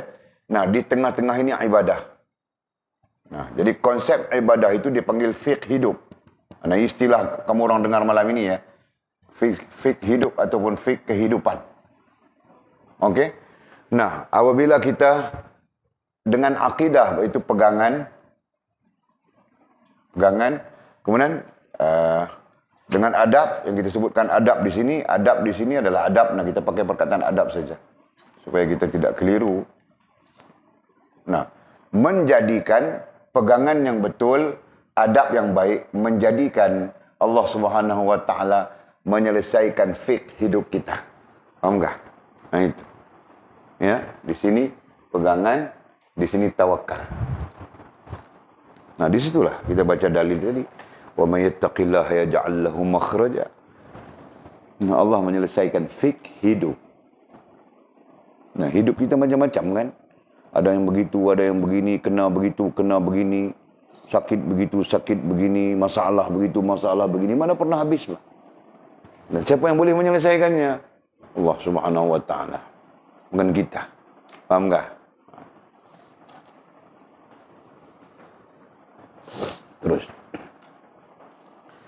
Apabila kamu berbuat sedemikian. Apabila kamu berbuat sedemikian, apa? Meninggal kebergantungan dengan akal. Pertama, meninggal kebergantungan dengan akal. Kedua, berpegang dengan Allah. Ketiga, bertawakal kepadanya. 3 hal kan? Nah, di situ ada 3 hal, Pak. 1, meninggalkan kebergantungan dengan akal. Kedua, berpegang dengan Allah. Ketiga, bertawakal dengan Allah SWT. Ada 3 hal di situ. Apabila kamu berbuat sedemikian, nah sedemikian itu 1, 2, 3 yang kita sebutkan tadi. 1, 2, 3 yang kita sebutkan tadi. Babit begitu ya? Babit begitu kah? Nah, Walid nomborkan. Yang pertama, jangan bergantung dengan akal. Itu daripada ayat janganlah kamu kembali ke gunung akal yang bagus. Itu nomor 1 babit kan? Nah, yang kedua, tetapi berpeganglah dengan Allah Ta'ala. Itu yang kedua. Dhabitkan nomor 2. Dan yang ketiga, bertawakal kepadanya. Dhabit nomor 3. Nah, jadi, apabila anda berbuat sedemikian itu isim isyarah juga, Bah. Mesti ada faktanya. Nah, faktanya nomor 1, nomor 2, nomor 3. Begitu cara dhabitnya. Baru kau tidak tulis panjang-panjang. Ya. Nah. Apabila kamu berbuat sedemikian. Nah. 1, 2, 3. Begitu. Pasti kamu selamat. Nah. Pasti. Perkataan pasti ini bukan penterjemah ya. Ataupun pengalih tulisan. Pasti ini adalah ijma' para ulama dalam bab ini. Dalam bab tasawuf, dalam bab adab. Tuh, ijma' sepakat. Kalau betul kita berpegang dengan Allah, kalau betul kita tidak tidak bergantung dengan akal kita, kalau betul kita berpegang dengan Allah, kalau betul kita bertawakal kepada Allah SWT, pasti, nah itu, pasti kamu selamat. Dan memperoleh kesabaran. Pasti kamu selamat. Nah, itu satu hal. Selamat dari apa? Bala, bencana, musibah. Nah, itu. Ya. Dan pasti selamat itu satu hal. Seterusnya, dan memperoleh kesabaran daripada bala, ya. Dan memperoleh kesabaran, itu nomor 2. Dan memperoleh kesabaran daripada bala, bencana, musibah. Nah, kita baca 3 sekali. Dan memperoleh kesabaran daripada bala, bencana, musibah. Dan katanya, dan qadar Allah SWT ke atas anda. Ini 2 saja. Dan qadar Allah SWT ke atas anda. Jadi mau menyatakan bahawa takdir begitu kan? Nah, qadar, takdir. Jadi dhabitkan qadar ay takdir Allah SWT ke atas kita. Memperoleh kesabaran di atas bala, bencana, musibah dan qadar ay takdir Allah SWT ke atas kita. Dhabit ay menjadi baik. Kita sakit. Itu satu sisi tidak bagus untuk kita kan. Bagus di sisi Allah. Bagus untuk kita sebenarnya. Tapi kita merasakan tidak bagus. Kemudian Allah Subhanahu wa taala disebabkan kerana kita tidak bergantung dengan akal kita, kerana kita berpegang dengan Allah, kerana kita bertawakal kepada Allah, kemudian Allah Subhanahu wa taala menyembuhkan sakit kita. Itu takdir kita yang tadi buruk menjadi baik. Begitu. Jadi dhabitkan ya. Dan qadar Allah SWT ke atas anda menjadi lebih baik. Ataupun takdir kita menjadi lebih baik. Begitu. Dhabit begitu.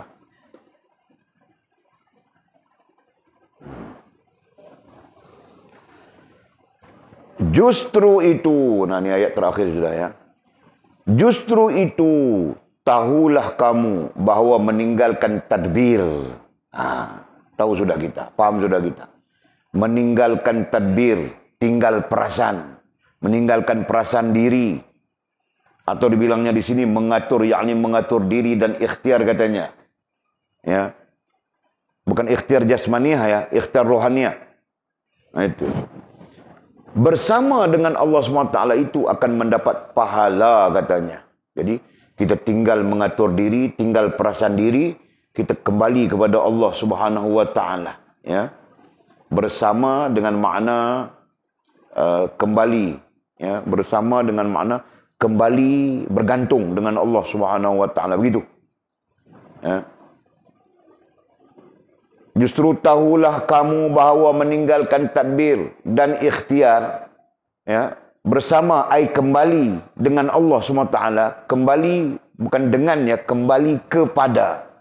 Perkataan dengan tidak wajar. Sebab kita bukan share dengan Allah. Milik mutlak Allah SWT. Kita tumpang saja. Itu kan? Kita bukan share apa? Profit 50-50 kah? 36 macam mana kah? Tidak apa? Kita 100% menumpang. 100% meminjam. 100% menumpang daripada Allah Subhanahu wa taala. Ya. Kita tidak ada apapun pada hakikatnya. Itu jelas. Okey, terus.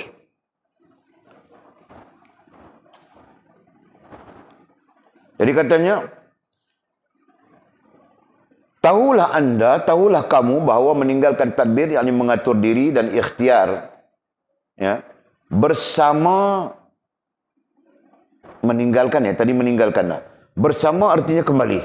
Bersama kembali dengan kepada Allah SWT itu akan mendapat pahala. Jadi kita pun ketika itu akan sedar kembali kepada Allah itu lebih bagus, lebih baik, dan mendapat kebajikan di sisi Allah SWT. Pahala kebajikan. Walid lebih senang mendoktrinkan kebajikan daripada pahala. Karena guru Walid pun macam itu juga Guru Walid ketika Walid belajar, mereka mendoktrinkan kebajikan, bukan mendoktrinkan pahala. Akhirnya Walid pun berjumpa mendoktrinkan pahala, termasuk jumlah-jumlah nanti kita syirik pada Allah SWT dengan pahala. Walaupun dibolehkan. Ya, walaupun dibolehkan, tapi itu orang awam. Bukan orang-orang ahli ilmu, bukan orang-orang ahlillah. Jauh sekali. Orang-orang ahlillah, doktrinnya adalah Allah Subhanahu wa taala. Jelas ya? Okey. Jadi dhabitkan, itu akan mendapat pahala kebajikan. Dan keuntungan yang besar ke atas diri kamu. Itu. Ya. Jadi, apabila kita meninggalkan tadbir, perasaan diri itu, kita kembali kepada Allah, ya, bergantung dengan Allah SWT. Selain daripada Allah akan menolong kita seperti kita sebut di atas sudah. Ya, pasti selamat, memperoleh kesabaran dan sebagainya, takdir kita lebih baik. Kita sebut sudah di atas. Selain daripada itu, kita akan mendapat kebajikan, pahala, kebajikan, dan keuntungan yang besar. Keuntungan di sini dengan makna faedah. Ya. Jadi jangan pikir keuntungan ada kalanya disebut laba, betul kan? Keuntungan ada kalanya disebut faedah. Kelebihan, begitu. Akan mendapat pahala dan keuntungan kelebihan yang besar ke atas diri kamu. Kita akan dapat kelebihan yang besar pada diri kita. Betul. Allah akan melimpahkan kepada kita ilmu, yang kita tidak pernah sangka, yang tidak pernah kita duga, gitu kan. Nah, sama seperti Allah sebut dalam ayat yang kita baca, wa may yattaqillaha yaj'al lahu makhraja wa yarzuq min haitsu la yahtasib. Allah akan melimpahkan kepada kita rezeki, kita pun tidak tahu dari mana datangnya. Begitu. Okey. Dan itulah setinggi-tinggi makam hamba. Jadi katanya itulah setinggi-tinggi, perkataan setinggi-tinggi tidak wajar, Pak. Ya. Sebaik-baik. Nah, guna begitu saja. Sebab dia ada tinggi. Kan? Kita gunakan sebaik-baik itu sangat sederhana. Karena setinggi-tinggi itu wali sudah. Paling tinggi adalah nabi. Ya, makam manusia. Nah, anbiya, di bawah anbiya itu adalah para wali. Nah, begitu. Katanya itulah setinggi-tinggi makam hamba. Sebaik-baik ya. Setinggi-tinggi sebaik-baik makam hamba. Jadi perkataan yang kita mau guna di sini bukan setinggi-tinggi ya, sebaik-baik makam hamba. Jadi kita belajar bahwa untuk berada di makam sebaik-baik hamba itu. Ya. Apa makam sebaik-baik hamba? Tinggal bergantung dengan akal, berpegang dengan Allah, bertawakal kepada Allah SWT. Nah, itu makam sebaik-baik hamba. Nah, lawan sebaik-baik, nah, kira seburuk-buruk kan. Nah, seburuk-buruk hamba ikut akal, bergantung dengan akal, tidak berpegang dengan Allah, tidak bertawakal kepada Allah SWT. Nah, itulah seburuk-buruk hamba. Lawannya, ya. Kemudian sebagaimana firman Allah Subhanahu wa taala dalam surah Al-Isra ayat 1, subhanalladzi asra bi 'abdihi laila. Nah, nanti kita bincang mah. Wallahu a'lamu bishawabihi atau kama qala.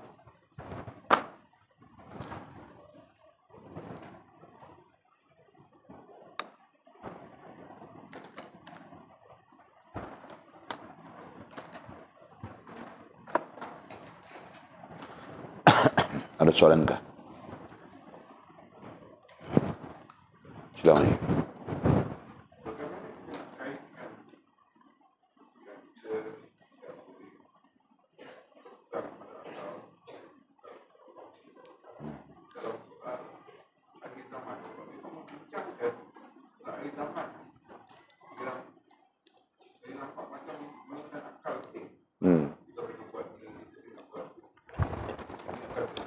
Yes.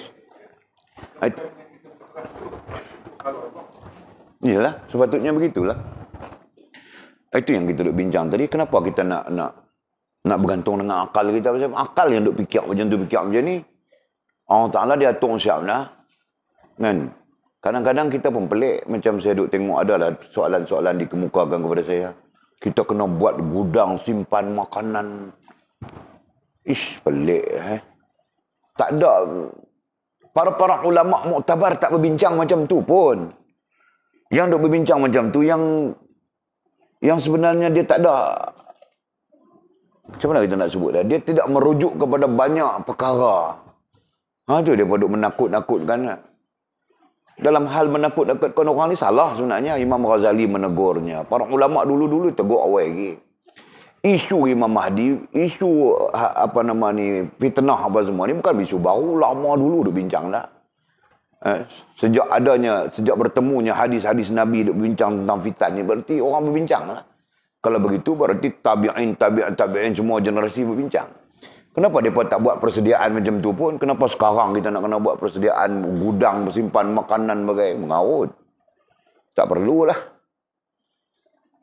Bahkan ada para ulama, antaranya Said Ramadan Al-Buti, dalam ada tulisan dia.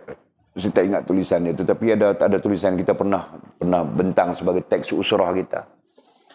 Jadi dia pernah berbincang tentang hal-hal macam ni. Janganlah kita mengarut macam orang dulu-dulu katanya. Dulu-dulu pun dia mengarut begitu juga, ada yang mengarut. Kata Mahdi nak main pada masa tu, pakat simpan itu, simpan ini. Dan hal yang sama terjadi pada kita lah ni. Isu yang sangkut di Mekah, berapa banyak penduduk tunggu Imam Mahdi nak. Kan? Banyak masalah. Last sekali perundingan macam mana? Kerajaan Saudi tahan mereka ke macam mana? Kerajaan Malaysia nak kena bayar pula dah. Ambil. Mahdi ke mana? Bayar duit lagi kerajaan nak kena bayar kat dia. Banyak ke Saudi. Ni makan lah apa semua. Tahan di hotel lagi. Dengar kata banyak ratus ribu kat tu. Tahan tu di hotel.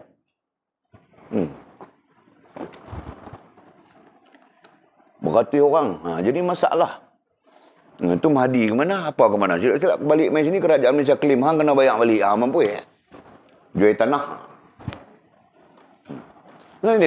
Dia jadi kita bercakap tentang fitnah akhir zaman dengan mewujudkan satu fitnah baru. Seolahnya begitu. Bukan cara dia macam tu. Bukan cara dia. Kalau kita cakap tentang fitnah akhir zaman, kita perlu buat apa? Para ulama tak abang macam tu. Tak abang kata kena buat gudang bangka. Dia panggil bangka. Simpan berkah. Tak ada. Para ulama tak ajak lagu tu. Duk ajak lagu tu nangoi-nangoi ni. Para ulama mengajak bersedia dengan ilmu, bersedia dengan tauhid, bersedia dengan akidah. Itu je para ulama duk ajak. Nah, sampai-sampai implementasi huraian-huraian mengatakan makanan mereka adalah zikir. Itu huraian. Mana kita nak tahu makanan lagu mana Allah Ta'ala nak bagi, kita tak tahu. La, kita tak tahu. Mana kita pernah tahu kata kita ni makan beras. Kita makan padi, makan beras, makan nasi ya. Kan? Walid pun tak pernah tahu kata Walid nanti satu masa akan makan roti, cicah, capati begitu. Mana tahu tiba-tiba ada di India makan capati. Kan? Lepas tu ronda kampung Tamil, belah-belah Tamil sana. Cakap Tamil tu, makan nasi, gulai pula dah. Ini kan, mana kita pernah tahu. Bahkan kita tidak tahu rezeki kita esok macam mana, lusa macam mana, tulat macam mana. Betul? Kan? Kita cuma andaikan saja. Kan? Itu pun kita tidak boleh mengiktikadkan, mentahkikkan, besok aku mesti makan rusa. Mana ada? Kan? Ada orang yang mengandaikan begitu, besok mesti makan rusa. Datang makan nasi hospital. Usah apa usah.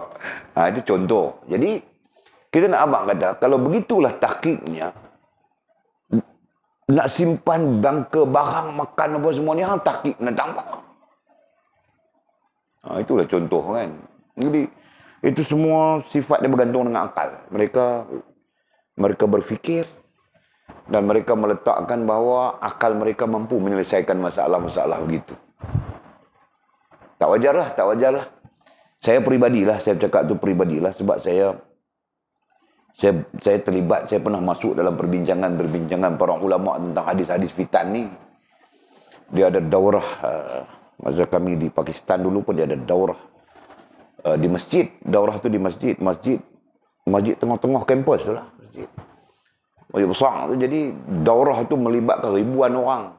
Ribuan orang pula, bukan ribuan orang macam kita ni, ribuan orang alim, ulama membincangkan satu-satu hadis, kemudian mereka menyepakati hadis ini maksud dia macam mana, hadis ini maksud dia macam mana, hadis ini maksud dia macam mana. Tu.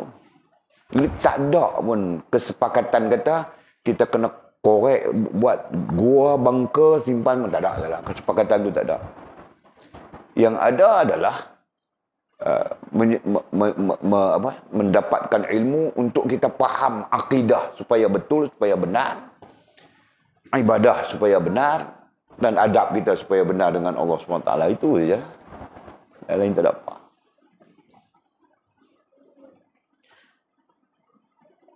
Dan satu pihak lain pula pun pening juga. Dia kata kita makan zikir ya. Perkataan tu salah. Kan? Kalau kita kata kita berzikir dan Allah melimpahkan kepada kita kekenyangan, it's okay. Betul? Tapi kalau dia kata kita makan zikir, ya salah perkataan tu. Perkataan dia tak wajar. Kan? Mana mungkin makan zikir?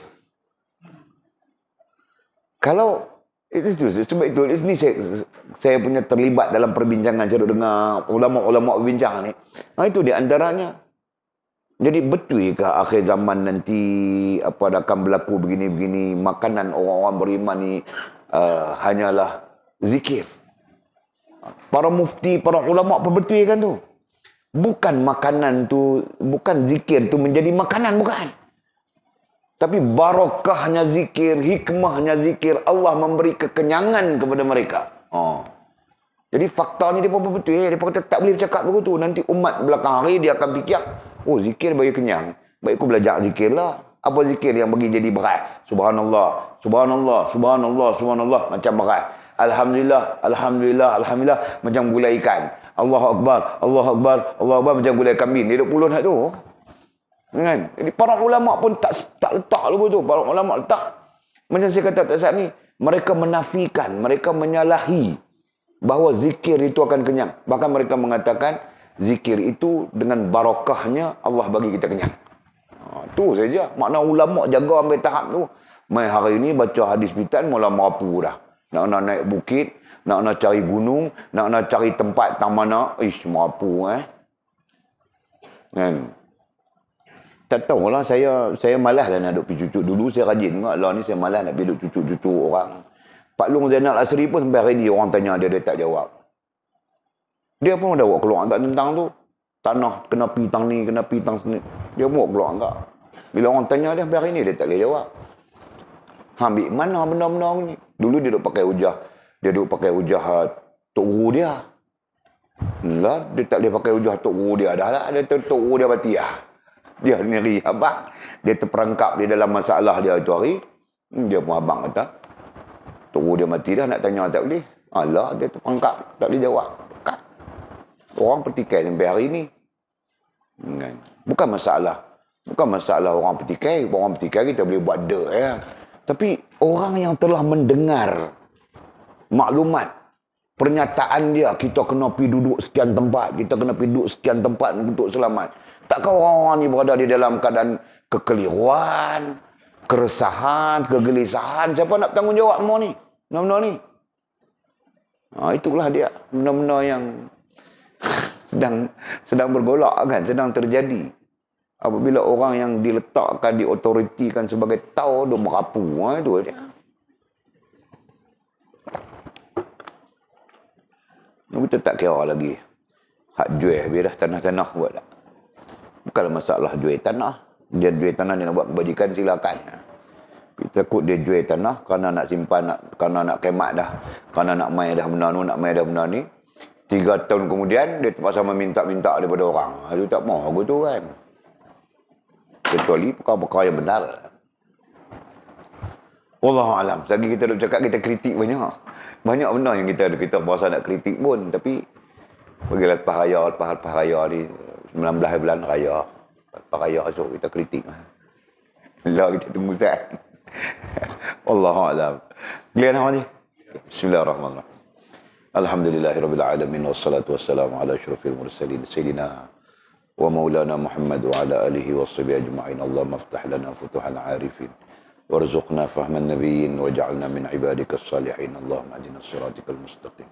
Siratal ladzina an'ama Allahu minan nabiyyin was-siddiqin wasyuhada'i was-salihin. Allahumma rabbana aftah bainana wa baina qaumina bil haqq wa anta khairul fatihin. Allahumma a'inna ala dzikrika wa syukrika wa husna ibadatika. Allahumma faqihna fid din wa 'allimna at-ta'wil.